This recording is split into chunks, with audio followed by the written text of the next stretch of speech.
We are going to record today's session, so we have it in our archives for other folks to take a look at. So we will get started in just probably one more minute. What do you think, Francis? Sounds good. All right. Sounds great. Hi, Kyle. All right.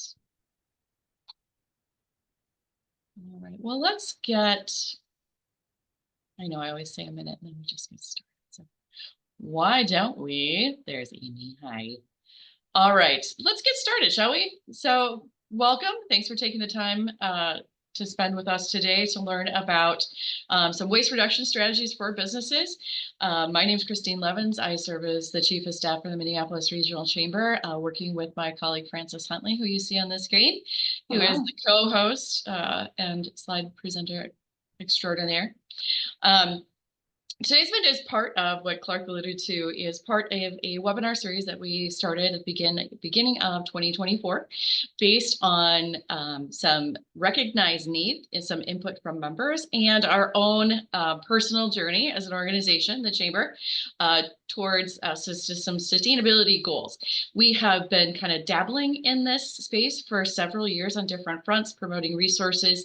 I actually worked on a pilot program with Andre years ago to promote some of the programs you're going to see here today. So hopefully you will gather some information, have some resources. We'll have some time to answer questions and kind of share some experiences as we go. Again, we have recorded this presentation and we will be able to share the slide deck when we wrap up. We will ask to hold questions until after our presenters have finished. If you have burning questions that you think you might lose along the way, drop them in the chat. We'll revisit that. And with that, I think it's time to just get the show on the road and turn this over to our speakers. But before we do that, I want to thank our sponsors, Xcel Energy, Sunrise Banks. I know some folks are on the call today, and Brookfield Renewable. These folks allow us to do these programs and have it available to you. Pretty casual generally in my approach to this, so I'm going to introduce Amy from WSB, Andre from Hennepin County, and Madeline from Minnesota Wastewise.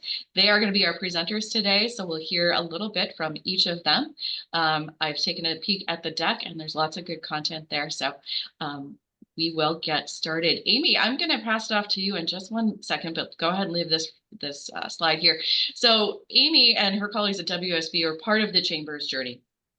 About a year and a half ago, we really started having a meaningful conversation about what businesses need or might want to do as they begin their own sustainability journey, knowing that there's opportunities, there's barriers, but really it's about having tools and data.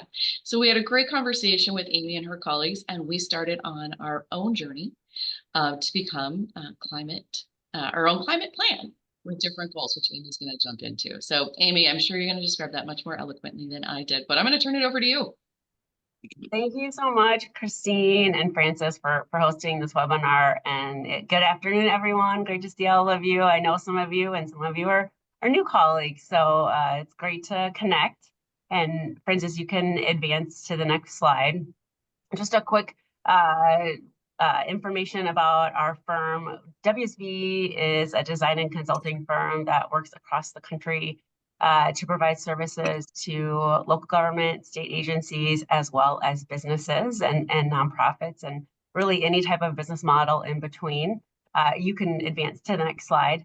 We have over 1,400 staff. We work across the country in dozens of states.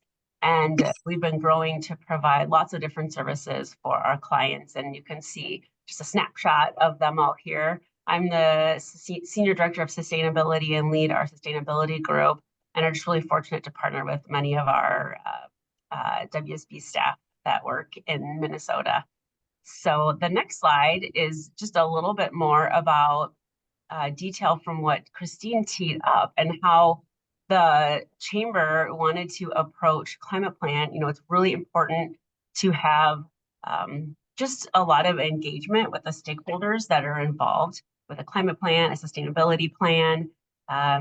There's different names you can use for it. Sometimes you hear resiliency plan, environmental stewardship. But really, I think what matters is to kind of tie it back to the business model and what the organizational goals are and just prioritize. So we had a couple of sessions with the chamber staff in their office, and this is what was deemed as important for the chamber at the outset, and kind of we checked in at a sort of a midway point, or maybe about a third of the way through the project. And so I think these are pretty common, and so I just really wanted to highlight those when you're thinking about kind of that framing and that overall vision for what this type of work might mean for your organization or partners. But the goals were to establish a baseline. Christine talked about data, a baseline of data for greenhouse gas emissions, and understand data we have and how to gather it easily in the future. Don't overcomplicate it, so that this can be repeatable work that can really be integrated into your day-to-day operations. The second was to create goals and a multi-year plan to reduce emissions and achieve a net zero carbon footprint. And I just wanted to pause a minute there on the multi-year aspect of it. Like a lot of important societal goals, they're typically something that we can't tackle not only alone, but in 1 year. And so these are multi-year. There's certainly milestones you'd want to have along the course of the way, but the multi-year aspect is important here. And the third was to serve our members, the chamber members, and including a lot of you on the call today, and other businesses as part of our journey. And so really just telling that story and helping provide tools and resources like we're talking about today, and that the chamber's been doing in the prior sustainability webinar series that I know a lot of us have been part of. The fourth one was to find ways to engage with staff to implement the climate plan. Nobody wants another PDF that's going to get dusty on the shelf. The old school, if we were print it off and put it in a binder and put it on the bookshelf behind us, that's not helpful. That's not going to have any impact or advance any outcomes. And so making it very actionable and realistic, which so much of that is engaging the key stakeholders along the course of the way that will be involved. And the fifth was to demonstrate leadership of the chamber and share lessons learned in the chamber's business model, and being essentially professional services and having several offices is akin to many of your organizations and others. And for those that have a different business model, maybe in manufacturing or the food business or food services, or other types of businesses, there are lessons learned and transferable practices and strategies that can be shared out, which is a part of what we're doing today. So the next slide is really just high level, the steps that we took and are very common to most climate plans. There's a couple organizations on the call right now that we're helping with their climate plans as well. And these are really common steps. And I think I wanted to make that point because I think sometimes it can be easy to get stressed out about how to start or where to start, or think this is really complicated type of work. But there are hundreds of thousands of organizations of all types, public, private, nonprofit, that are doing climate sustainability planning. And luckily you're not the first one to do it. And so there's almost a template that you can use, and of course tailor it for your own. And so really starting with data, Christine mentioned the importance of data and grounding ourselves in that. And so doing a greenhouse gas inventory. There are other things that you can add to a sustainability plan. You can look at biodiversity and things like that. But typically a climate plan would involve energy, water, travel, and waste, and those can be tied back to greenhouse gas emissions. The second is to prioritize the focused area, and those are oftentimes those 4 areas that I just mentioned: energy, water, waste, travel. Sometimes fewer, sometimes more, just depending on maybe how much time you have and the focus, the goals of that organization. And then within that is to set those key goals and strategies. So an example of a goal might be, we want to reduce our greenhouse gas emissions 40% by 2030, or net zero by mid-century, or increase our renewable energy percentage by 50% by 2040, or something like that. So those are some goals. And then strategies would be conduct a building audit and weatherize, our top 50% of our energy load for our building footprint, or something like that. And then you can get into the tactics, which is the 4th area, which is developing tactics and the implementation plan. And that's what I heard Christine say was important to the chamber, and then talking to the staff overall, is just how do we actually implement this in a realistic and a meaningful way. And oftentimes the 5th bullet point here is about pilot projects. So how sometimes we're not exactly sure how something will go, or perhaps it's more expensive, or we only have so many other resources such as staff, or there's been some area of risk identified besides cost. And so we want to just start small. We phase it, stage it, de-risk it, start smaller and then learn and then iterate from there. And so really thinking about the topic of the webinar today, waste, this is something that we did with the chambers to really focus on pilot projects like event hosting, catering, things like that. So you can go to the next slide.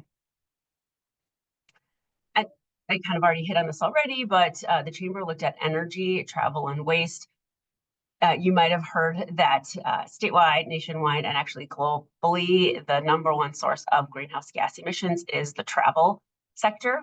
It used to be the energy sector until about 7 or so years ago, but we've done such a great job of partnering with our utilities to bring down the greenhouse footprint of our energy generation sources that travel is now the #1 source of emissions, which is something that Move Minneapolis, that's part of the chamber, focuses on day in and day out.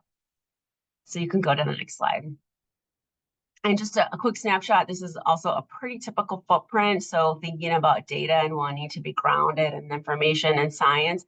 So the baseline GHG emissions for the chamber is about 1/4 of office energy. So being in primarily several professional office buildings, which many of you are. And then non-event travel includes things like flying to conferences, flying to meetings, driving across town to meetings, not a chamber event where you might have the annual meeting that the chamber hosts and people are going to the depot and having breakfast or something like that, but just your typical day-to-day meetings. But the bulk of the emissions, as you can see here, was clumped into event related, which is really core to the mission of the chamber, is to host events and connect with members like all of you and other stakeholders. So this is really important to advance the mission, and there's a footprint involved, travel and waste related, and that's what we drill down on particularly, and then we're talking about today. So you can go to the next slide.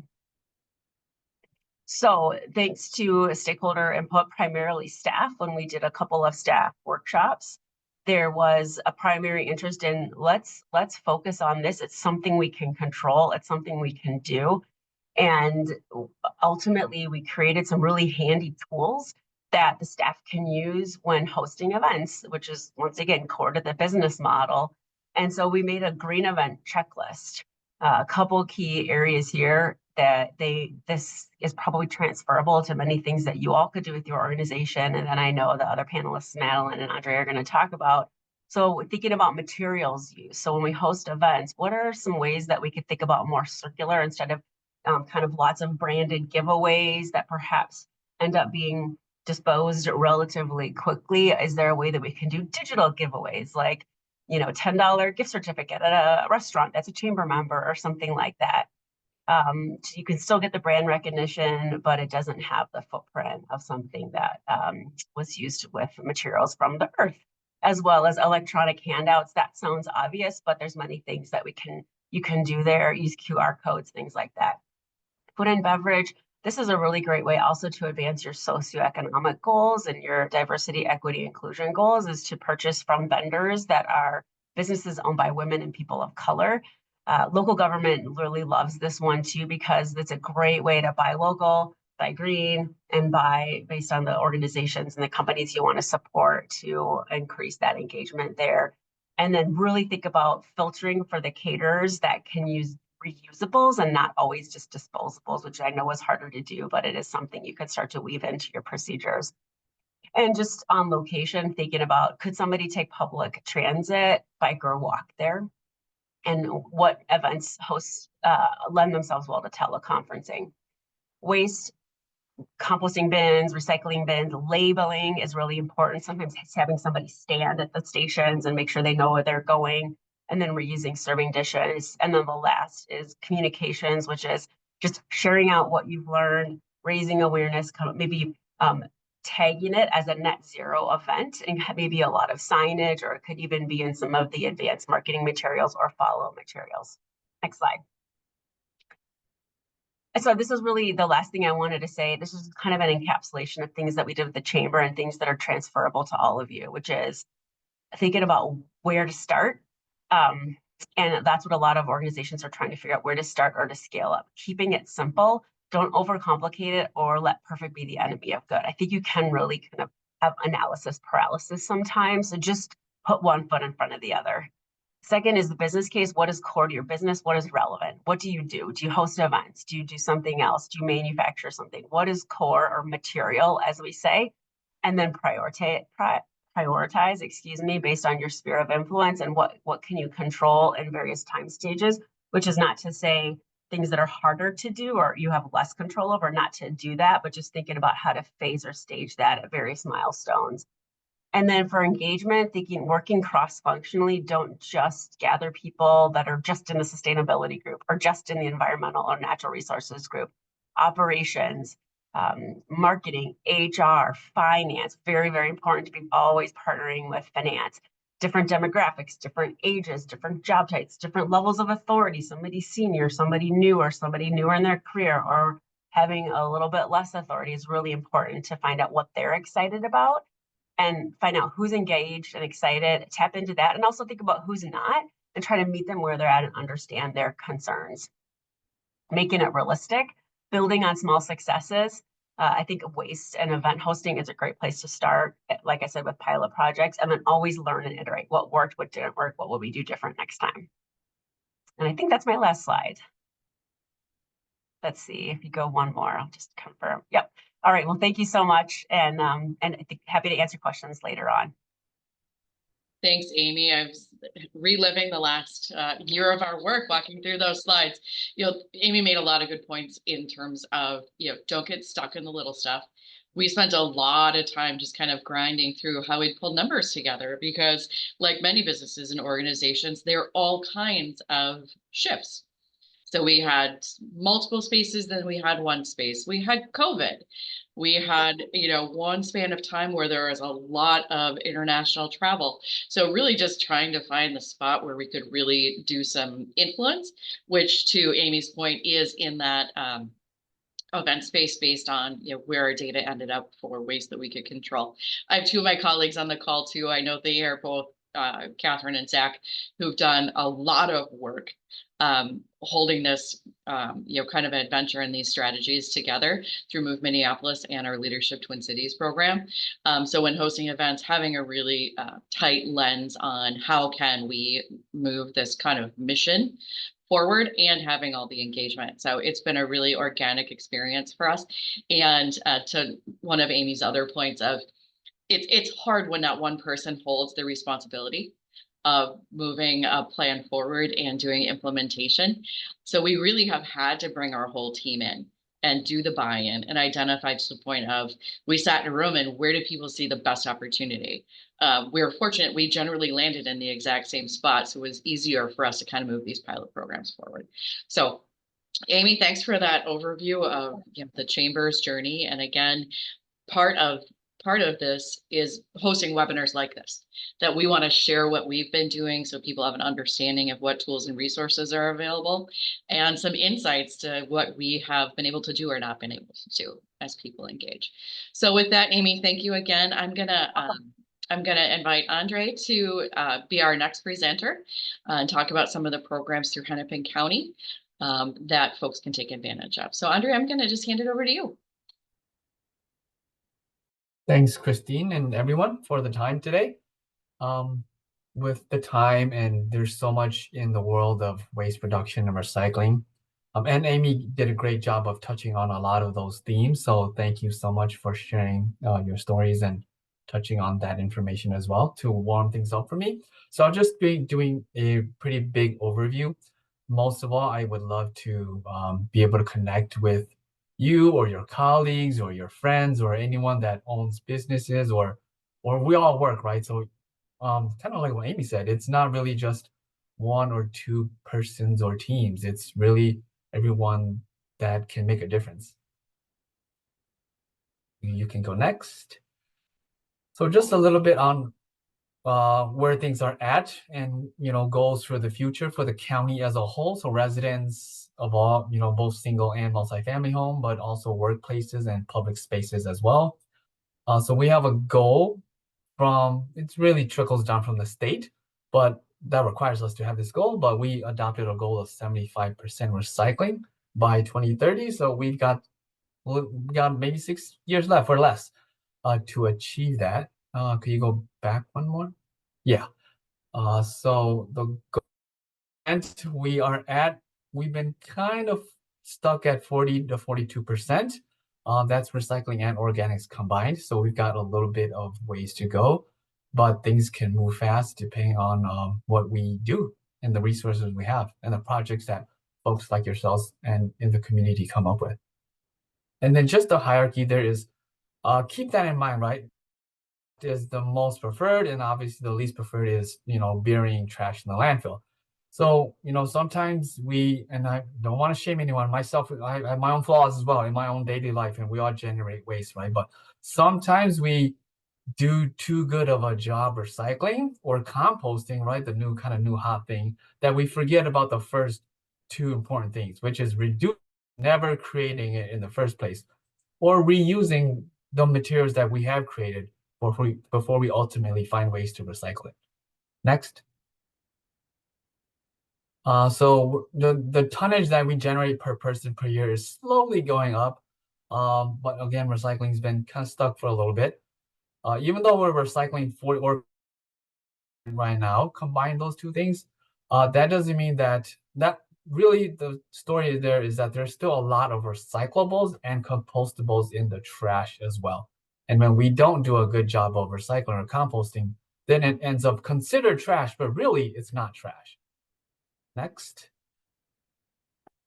Some organics options, just to touch on it again. I would love to more in the future, moving forward, talk about waste prevention and reduction and reuse. But the fruits as well, because we do have waste, we do eat, we do prep food, and that's where we can do a better job of keeping it out of the trash by composting or doing food to hogs, which is common in restaurants and a lot of our K-12 schools and campuses. Next. And then resources. So the county and state does require recycling. A lot of folks don't know that it's required, maybe because there's not a lot of enforcement teeth and fine. But there are county ordinances requiring recycling, and around COVID didn't help us kick it off because that's when we launched it. But the county does now require food waste recycling as well. And there's a couple options of that, like the last slide, where you can do food to hogs, you could do food to compost, you could do food donation to people, which is even better because there's not much processing. You just gotta keep things refrigerated and up to food code. So really the point I want to make is recycling is required. So, let folks know we do hear from time to time that businesses or multifamily properties might not want to recycle. Unfortunately, it does start that it is required. That's just one tool. Obviously, we want folks to want to recycle because that's when they'll do a better job of it. So some resources we have, we do educations and trainings. So we can come on site, we can do quick huddles like 20 minutes. We can do 60-minute. We do a lot of lunch and learns, or we would like to do more of it, because I think once you get into it, folks have so many questions about the nuances of recycling in terms of what's recyclable and what's not, because they want to do a good job as well. And we have recycling bin programs. We have free signs and labels to put on bins and to post and hand out to staff as well for times we're not there to help educate or answer questions. Next. We have a waste prevention grant. It's a little bit newer. It's in its third or fourth year. So obviously, given the title and what I've been kind of reiterating all my presentation is waste prevention, right? We want to hopefully be able to keep recycling and organics going, but really kind of go above and beyond that and do waste prevention efforts. That could be reuse, that could be preventing it, that could be like the image on the right there with the vinyl record. Sometimes recycling is reuse as well, especially when you're able to do it on site. I met with a record maker recently in Minneapolis, and that's what they are proposing to us for us to help fund a machine that they can have on site to grind up records that were defected, they're not as round, or whatever reasons, or even just the scraps that are left over from mix, and be able to grind it right on site and put it back into that pellet form and reuse it to make records right on site. Otherwise, on the left, there is a cup project.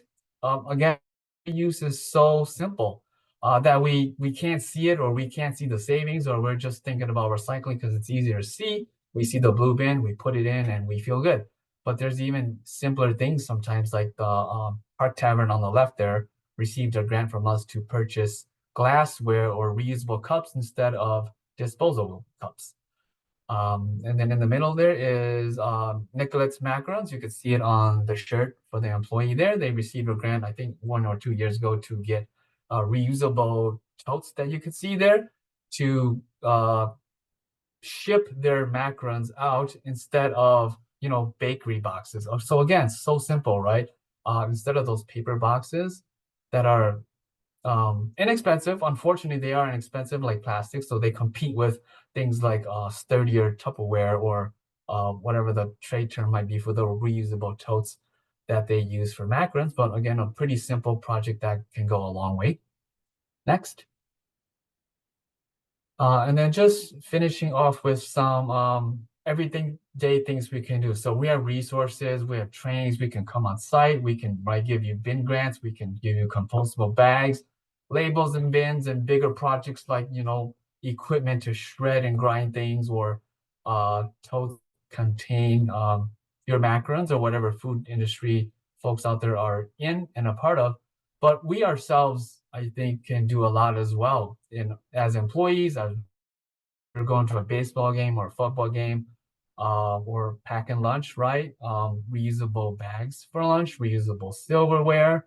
Workplaces can help encourage that by having, sometimes obviously having, this is trickier, but having the infrastructure, or namely things like dishwashers and dish racks in place to encourage that, as opposed to you see some workplaces where they maybe do the opposite. They're trying to do a good thing by being convenient, by providing things like plasticware, right? Because you don't want your employee to be hungry, they've got 30-minute lunch, and then they forgot their silverware, or whatever. So you provide reusable, but you want to also provide reusables as well. A kitchen net, or dishwashers, like I mentioned, washable cups for when we go. I drink a lot of coffee, a lot of coffee. So are reusable shopping bags, right? If you're a grocery store, if sometimes we, the people, make things too easy, like grocery stores provide millions of plastic bags to us as customers, and they make it too easy that people don't have the mindset or the culture in Minnesota. Some states ban bags, right? So we don't want to wait for that. We can strive to own bags, or stores can start kind of implementing soft rules where they charge customers for using their plastic bags, or setting printer controls. Very simple. My workplace has a badging system. They probably have it for many reasons, but one reason, or one benefit, is by the time we send something to the printer and we walk over there, right, we may no longer even need to print it, so we could badge it and delete it or whatnot. My last slide. I'm sure one way or another you can get a hold of me, so through Christine and Francis. So I would love to talk to you more. Thank you to the chamber for having me. Thanks, Andre. That's really good. Just information for businesses that can take advantage of these programs that the county has had available. It's really served as a catalyst for a lot of businesses as they start their journey. You have to start somewhere. Let's start with compostables. And then, I've seen groups that have gone from compostables to solar, right? There's a lot of opportunity, but to the point that Amy brought earlier, you got to start somewhere. So with that, I'm going to hand over the screen to Madeline to talk about WasteWise. Hi all, thanks so much for having me today. Great to join the Chamber and Amy and Andre to chat about our programming. My name is Madeline Parch. I'm a program coordinator at Minnesota WasteWise. We are a technical assistance program of the Minnesota Chamber of Commerce. Francis, you can head to the next slide. I just want to preface that I did not make this slide deck and I did not choose to put a photo of myself in my slideshow. Just is how this ended up. But we were created in 1994 as a part of the Minnesota Chamber of Commerce in a response to some proposed legislation to the state that was going to have regulations on business recycling and waste practices. And since then, we have been administering programming throughout the state to members of the Minnesota Chamber of Commerce, as well as organizations that have funding available through the county programming, which Andre was just chatting about. So we are a new partner, technical assistance provider within Hennepin County for their business program. And then we also work with quite a few of the other metro counties to administer their grant programs for business waste reduction efforts as well. And you can head to the next slide. Andre touched on this briefly, but the reason for these programs offered by the counties in Minnesota is because the state has a goal for the 7-county metro to achieve a 75% recycling rate by 2030. So this is coming down from the Minnesota Pollution Control Agency. And the 7 metro counties have all bought into this and have goals set to reach the 75% recycling rate. This is both for business and individual and residential waste, but our programming as part of the Chamber of Commerce is business focused. And so our goal is to help businesses work to increase their recycling rate or alternatively reduce their waste production to decrease their total waste output to achieve this goal. And as of 2022, the statewide recycling rate was 45.2%. So I know there has been plenty of controversy and misleading, potentially, headlines in the news about recycling and its actuality and what is done with what is recycled. And in Minnesota, we have a very strong economy for recyclables and a very great kind of checks and balances system to ensure that what we are putting in the bin at the end of the day is getting recycled, and have a great way to track and ensure that those things are actually happening. So Minnesota does on average a really phenomenal job as far as you know, the rate of states in the US and what they're recycling at. So Francis, you can move on. Some economic benefits behind recycling. There is a 17% tax on your trash hauling implemented by the state of Minnesota. So this is regardless of where your business is located or if you have various branches that are not in the same county. This is a statewide tax, and then the taxes are added on at a county level. So Hennepin County has their own additional tax. Again, this is to support the programming for the grants that we're distributing for businesses to help reach that 75% recycling rate.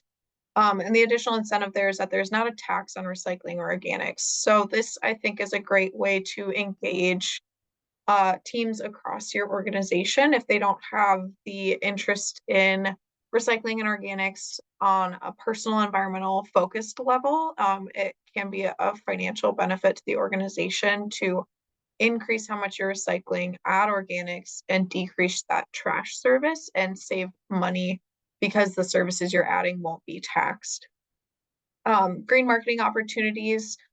I think my generation in particular is very interested and aware of the environmental performance of companies, and they choose to support businesses that they believe in the vision of as well. And so that is an important factor for businesses to consider, not only marketing to customers and clients, but to potential employees as well.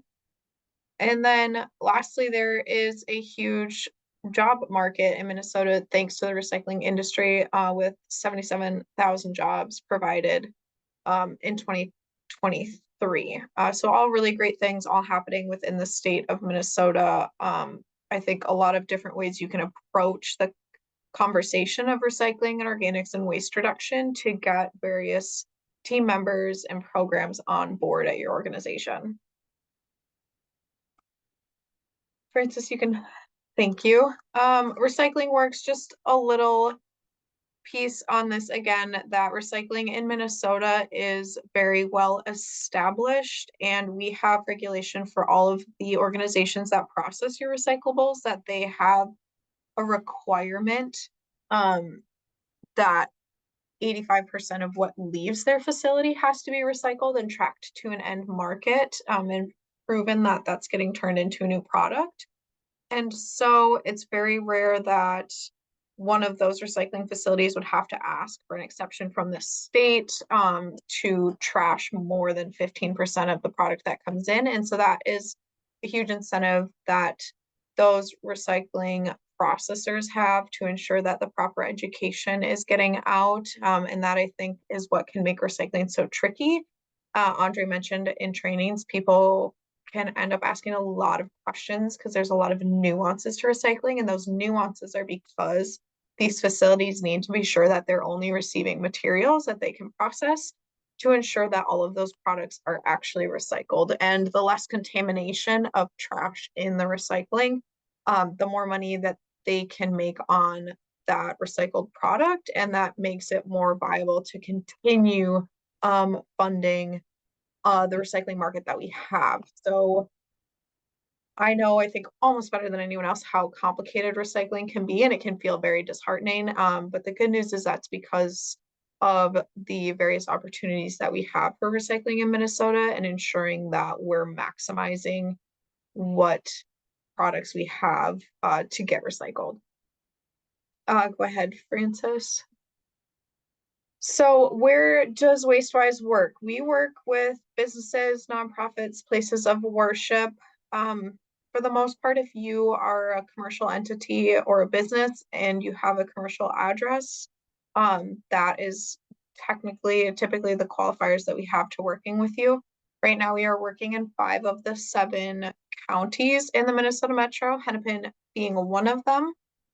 But we also work with Minnesota Chamber members. So if you're a member of the Minneapolis Regional Chamber, but you're also a member of the Minnesota Chamber of Commerce, you're eligible for our programming for any of your locations.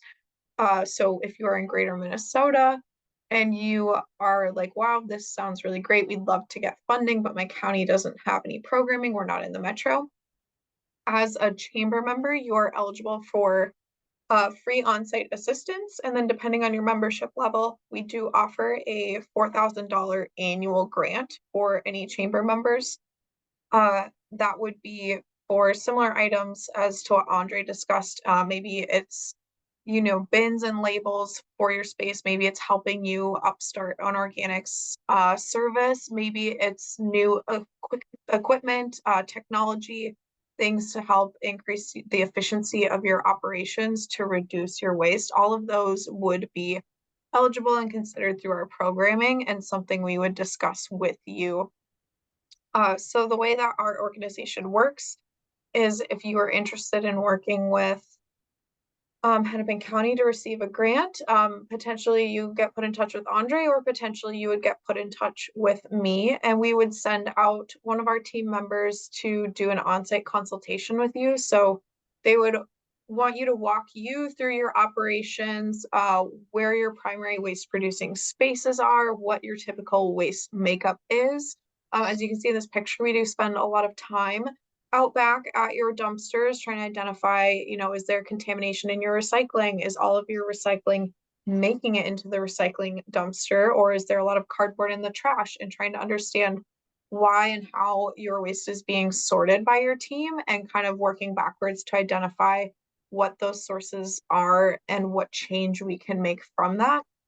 And then we follow up with recommendations on best practices, and then changes that can be made with support of the grant programming that's available to you based on your location, and then what changes we might recommend that don't have funding support but may help you save money in the long run from implementing those changes. And then if you were to be eligible for in the area of a grant, we would help you with an application, retrieving quotes as needed, and then help you through that application process. And then we would be there to assist you throughout the duration of your grant term, help you with implementation, help with the labeling of your bins. As Andre mentioned, staff trainings are very essential, and Amy mentioned labeling is super important to be consistent across the board. So we would help ensure that you have a good baseline for those practices at your organization and give your team that face-to-face chance to ask questions, not only about specifics with recycling, but to better understand the system and how it works and the necessity. Next slide. That might be the end of it. Okay, so a few more items, just kind of expanding on what Andres mentioned is eligible through the grant programming. Depending on your location, all of these items eligibility changes based on the county, but we have recycling or sustainability experts that can speak directly to the county that you're working in. So reusables are a huge item. That bottom left picture is a cardboard shredder or perforator. So that is helping businesses use boxes that they're receiving shipments with, and then perforating them to use as packing material for outgoing shipments. So rather than having to purchase those air pillows or peanuts, they're using a product that's already an item that they have that they would otherwise have to recycle, and instead making it possible to use as a shipping product. So saving money, and then they're not paying to recycle that load of cardboard as well. Reusables, dishwashers themselves, in some counties, hand dryers are eligible. And then we do have programming specific on food waste prevention and food recovery efforts. And in Hennepin County, the waste prevention grant that Andre mentioned. So things that can help you eliminate waste from the source, reincorporate it into your production. A lot of that can tend to be equipment, manufacturing materials, things like that. Here's just a written out list, a little bit more expanded, and I think you can move on from there, Francis. So that is all that I have. My contact information is there on the side. I am the administrator of our program with Hennepin County, so I would be the one to put you in touch with one of our team members who would get on site to work with you at any one of your locations. And again, we have programming outside of just Hennepin County. So if you have locations throughout the metro or greater Minnesota, at the very least, we're always happy to connect you with whomever can provide you with services in that area if we are not available to. Thank you so much for having me. Thanks so much, Madeline. Really helpful information, and really just the breadth of what is available to folks continues to kind of just stretch my brain a little bit. But also how amazing that they're all there.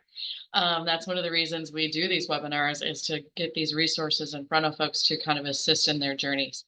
I dropped a note into the chat. We're ready to take some questions. Let's see. Catherine, my colleague, has a question. Any talking points for folks who are skeptical of recycling? Lots of stories going around that things aren't going well, etc., even if they're sorted appropriately. So maybe, Madeline, Amy, or Andre, what would you say to that? If I say, oh no, I'm not going to recycle, it's going to all go in the same place. I would say actually that if you are looking for a great team building event for your staff to tour a MRF or a material recovery facility, they are absolutely phenomenal, mind-blowing tours. I think just one look at that and it's hard to fathom the time and money spent sorting all of the material that they receive and then not actually recycling it. It is so much more cost effective not to have to put in all of that labor and time and energy into processing that material separately of a landfill, and then not actually having it be recycled. And we have great MRFs in the metro, and I have great relationships with them. If you are looking to do some sort of group tour, I think it's really eye-opening. Similarly, I think going to a landfill tour, because I think for people who don't think recycling is important, even if they believe in it, that will change their mind. There's this great idea that there's this other place that all of your waste goes. You know, it goes out back, and you're like, yeah, and it goes out back and it's gone, and the end. And that's not how it works. And then you think of all of the individuals who are doing that. And then you think of when you go to work and do that, and the sheer volume of waste that we are generating in Minnesota alone is really overwhelming. And I think everybody who has the opportunity to tour one of the facilities that manages it as waste and not recycling will understand the importance of investing. Again, Amy and Andre both mentioned, like, recycling isn't our end all. We don't want this to be where people stop thinking about solutions, but it is currently the most accessible and the best constructed system that we have. And at the very least, we should be using this near flawlessly, I think.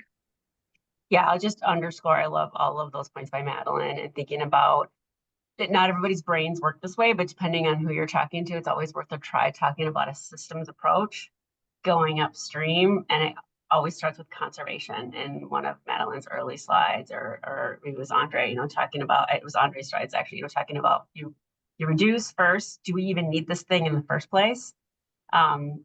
Lean design, designing, for anything with using less of whatever you're making or producing or serving.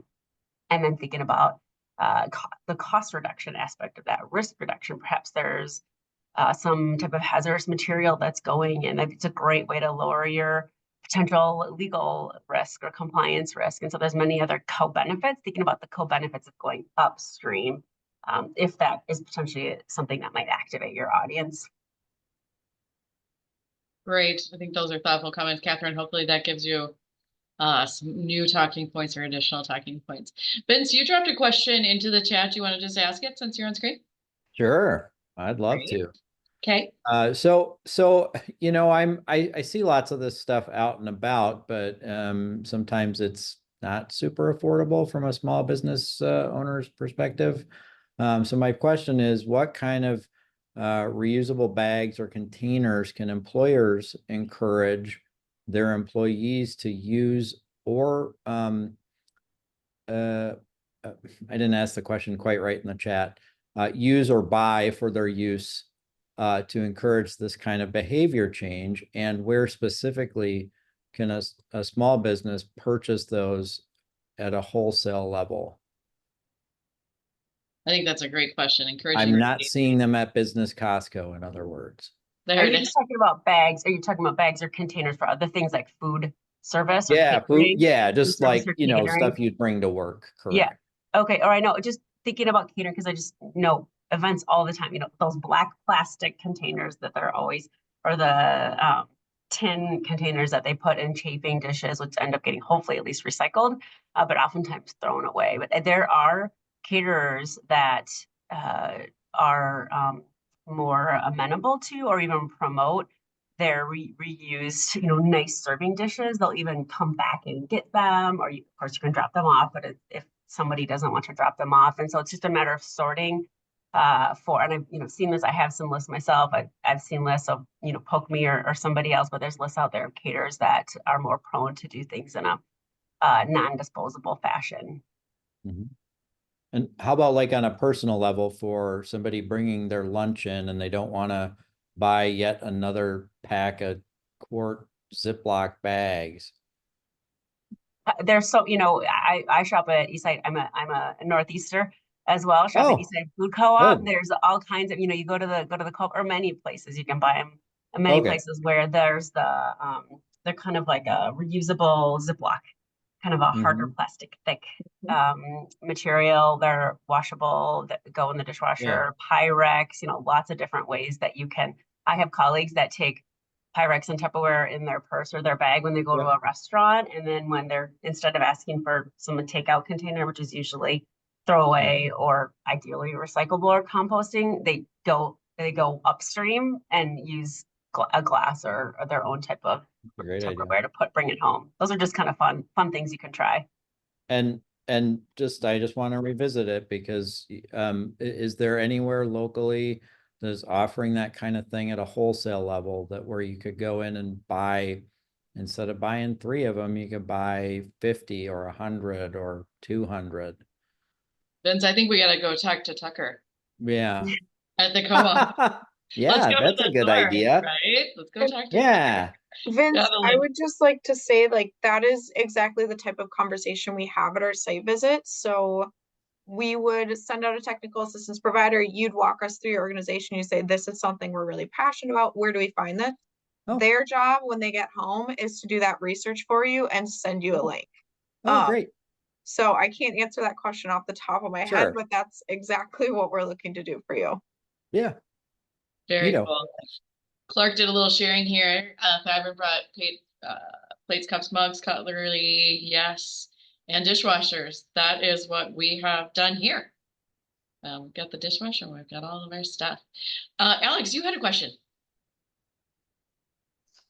I actually have 2 if we can get Let's to them do both. it. I think But so. yeah. We have 5 minutes left. Let's do it. Thank you for the presentation. I didn't know much about Minneapolis waste management strategy, so this is really informative. My question is for Madeline, I think. So it sounds like your organization provides some advisory services for your current customers, maybe potential prospects. Do you also help them understand carbon emissions reduction for specifically their scope 3 waste category if they choose certain strategies with your organization? Is that something that you guys can offer at this time? That's a great question. We're not at that point yet. What we can offer is emissions reductions from their changes. So if a business starts recycling, we can help calculate what the emissions reductions are on the volume of recycling and that reduced trash output. But with the size of our organization and the size of businesses that we have historically worked with, which are small to medium size, that's not something that we have come to tackle. I don't know, Amy, if that's more in the scope of the type of reporting WSB can offer. It could be, yeah. Drop me a note and we can talk about that offline. I know there's maybe some other questions that I want to come up, but I think it's definitely worth exploring and digging in a little more. I just want to put in a plug for Madeline's grant and other services too, where we always refer organizations to them. We're a grant recipient ourselves for composting services at our St. Paul office, and it's a great employee engagement opportunity. And I've also seen Zach for Twin Cities, Leadership Twin Cities, do the sorting exercise, which is so educational and awareness raising, and is also a great just a team building activity if you're looking for something like that. Great. Alex, did you have a second question? And Madeline, it looks like there's one in the chat. Maybe you want to just answer also.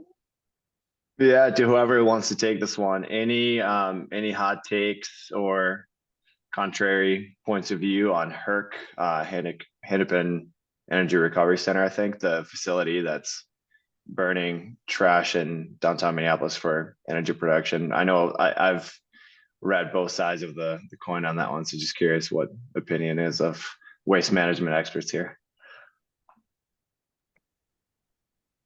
Well, I think that getting involved with processes like that, providing comments, learning about the scenarios, what are the options, what is it being compared to, how do we all contribute, kind of Madeline's point, when you see the waste that we are creating as a society and thinking about the interplay between waste, materials use, and energy, and emissions, and public health, and environmental justice, and also what are the alternatives and what are we going to do about it, and how do we partner with residential, commercial, industrial, all of the partners out there in an affordable way too, because there's lots of different perspectives on this. I think they're really important policy conversations. So getting involved is always my number one recommendation. I think that was an excellent way to answer that question, Amy. Thanks, Amy. This is Andre. Yeah, please go ahead, Andre. I personally don't talk a lot about HERC for many reasons, because there's many sides to it, or there's 2 sides to it. But Madeline mentioned this, but HERC does offer tours. I encourage you to go take a tour, take a look, and I think Amy said this too, is, kind of develop a fair judgment, or, just learning about both sides of HERC. And I guess when I do talk about it, then I take the opportunity to say we all could do a better job so that we don't have to, send things to HERC, and the things we do send to HERC or the landfill are truly trash that we cannot recycle, or cannot organics compost, or cannot reduce, and therefore we have that as a last resort, and it's put to its best use of what it's intended to do, which is burn that last trash and then capture it for energy and heating and whatnot. Thanks, Andre. We are at time. We are 1 minute to the top of the hour here. I'm going to thank our presenters today, Amy, Andre, Madeline. Thank you for bringing all the tools, thoughts, strategies forward to this group. Those of you who are spending time with us, thank you. We appreciate your questions. We are going forward in our planning. We are working on a date, but we are going to dive into solar in November. So stay tuned there. We'd love to see you all again. Thank you to our sponsors who are here on the phone. We're on screens. So with that, I'm going to say goodbye. Thanks, everybody. Thanks for joining us. We hope to see you again soon. Bye-bye. Yeah.